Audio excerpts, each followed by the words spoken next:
என்ன வெயில்டா. Cooling glass போடலைன்னா 2 கண்ணு அவிஞ்சு போகும் போல் இருக்க.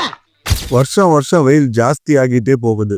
உங்க ஆபீஸ் இல்ல வீடு காஷ்மீர் மாதிரி கூலா மாறணுமா? அப்போ 35 இயர்ஸா தமிழ்நாட கூல் பண்ற நம்ம கூல் பாயிண்ட் HVAC இருக்குங்க. நம்ம கிட்ட 0.8 ton, 1 ton, 1.5 ton, 1.8 ton, 2.2 ton, 2.5 ton, இது எல்லாமே 60% கரண்ட் சேவ் பண்ற இன்வெர்டர் டெக்னாலஜியோட இருக்குங்க. உங்களுக்கு இதை பத்தி இன்னும் டீடைல்ஸ் தெரிய கீழே தெரிய நம்பருக்கு கான்டாக்ட் பண்ணுங்க.